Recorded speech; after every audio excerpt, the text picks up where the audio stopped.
ಇದು ಇಡೀ ದೇಶವೇ ಬೆಚ್ಚಿ ಬೀಳಿಸೋ ಭಯಾನಕ ರಾಬರಿ ಸ್ಟೋರಿ. ಬೆಳಗಾವಿ ಗಡಿ ಭಾಗದಲ್ಲಿ ದೇಶದ ಅತಿ ದೊಡ್ಡ ರಾಬರಿಯಾಗಿದೆ.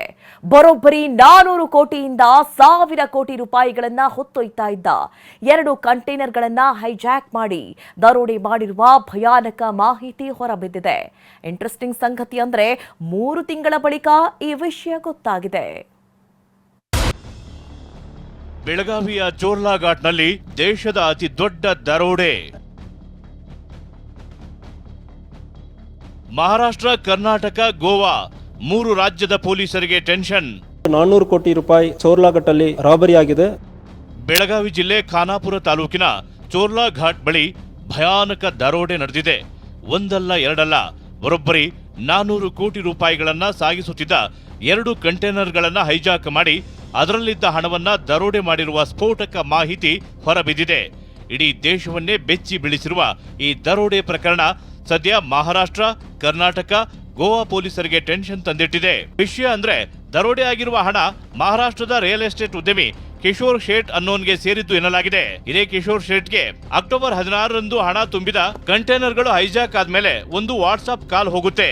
400 ಕೋಟಿ ಹಣ ಬೇಕಾದ್ರೆ 100 ಕೋಟಿ ಅಸಲಿ ಹಣ ಕೊಡಬೇಕು ಅಂತ ಸಂದೀಪ್ ಪಾಟೀಲ್ ಹೆಸರಲ್ಲಿ ಕರೆ ಹೋಗಿರುತ್ತೆ.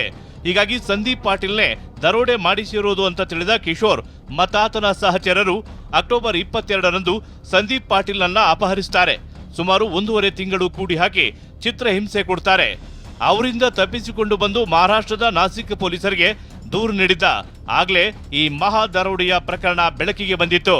ಅದರಲ್ಲಿ ಸಂದೀಪ್ ಪಾಟೀಲ್ ಕಡೆ ಯಾಕೆ ನಿಮ್ಮನ್ನು ಕಿಡ್ನಾಪ್ ಮಾಡಿದ್ದಾರೆ ಅಂದರೆ ಪೊಲೀಸ್ ವಿಚಾರಣೆ ಮಾಡುವ ಸಂದರ್ಭದಲ್ಲಿ ಸಂದೀಪ್ ಪಾಟೀಲ್, ಸರ್ ನನ್ನನ್ನು 22 ಅಕ್ಟೋಬರಲ್ಲಿ ಕಿಡ್ನಾಪ್ ಮಾಡಿದ್ದಾರೆ, ಮಾಡಿ ಒಂದು ಫಾರ್ಚುನರ್ ಕಾರಲ್ಲಿ ತೊಗೊಂಡೋಗಿ ಹೊಡೆದಿದ್ದಾರೆ.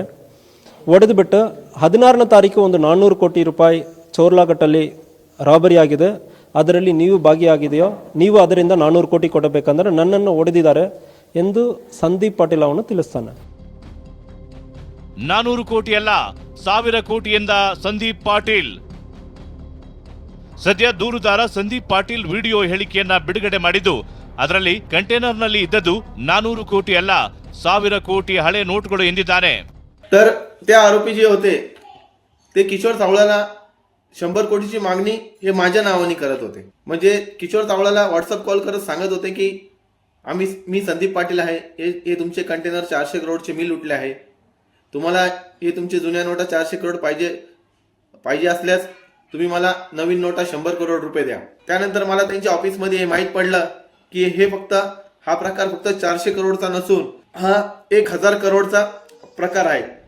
ನಾಪತ್ತೆಯಾಗಿರುವ ಕಂಟೈನರ್ಗಳಲ್ಲಿ ಸದ್ಯ ಚಲಾವಣೆಯಲ್ಲಿ ಇಲ್ಲದ 2000 ಮುಖಬೆಲೆಯ ನೋಟ್ಗಳಿದ್ದು, ಆ ನೋಟ್ಗಳನ್ನ ಎಕ್ಸ್ಚೇಂಜ್ ಮಾಡಲೆಂದೇ ಈ ದೊಡ್ಡ ಮೊತ್ತದ ಹಣವನ್ನ ತಿರುಪತಿಗೆ ಸಾಗಿಸಲಾಗ್ತಿತ್ತು ಎನ್ನಲಾಗ್ತಿದೆ. ತನಿಖೆಗೆ ಸಹಕಾರ ನೀಡುವಂತೆ ಮಹಾರಾಷ್ಟ್ರ ಎಸ್ಐಟಿ ಅಧಿಕಾರಿಗಳು ಬೆಳಗಾವಿ ಎಸ್ಪಿ ಕೆ ರಾಮರಾಜನ್ಗೆ ಪತ್ರ ಬರೆದಿದ್ದಾರೆ. ಸದ್ಯ ಗೋವಾ, ಮಹಾರಾಷ್ಟ್ರ ಹಾಗೂ ಕರ್ನಾಟಕ ಪೊಲೀಸರು ನಾಪತ್ತೆಯಾಗಿರುವ ಕಂಟೈನರ್ಗಾಗಿ ತನಿಖೆ ನಡೆಸುತ್ತಿದ್ದಾರೆ. ಮಹಾರಾಷ್ಟ್ರ ಪೊಲೀಸರು ರಾಜ್ಯದ ಪೊಲೀಸರಿಗೆ ಪತ್ರ ಬರೆದಿದ್ದು ತನಿಖೆ ಆರಂಭದ ಹಂತದಲ್ಲಿದೆ ಅಂತ ಗೃಹ ಸಚಿವರು ಹೇಳಿದ್ದಾರೆ.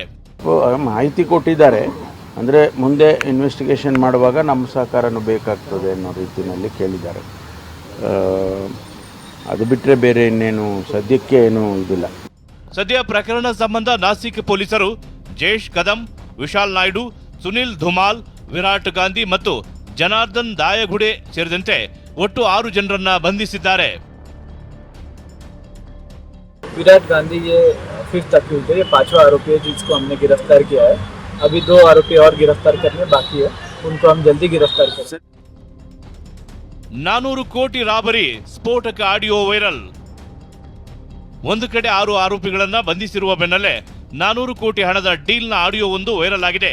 ಆರೋಪಿಗಳಾದ ವಿರಾಟ್ ಮತ್ತು ಜೇಶ್ ವಾಟ್ಸ್ಆಪ್ ಕಾಲ್ನಲ್ಲಿ ಮಾತನಾಡಿರುವ ಆಡಿಯೋ ಇದಾಗಿದ್ದು, ಅಹಮದಾಬಾದ್ನ ಆಶ್ರಮವೊಂದರಲ್ಲಿ ಡೀಲ್ ಬಗ್ಗೆ ಮಾತುಕತೆ ನಡೆಸಿದ್ದಾರೆ.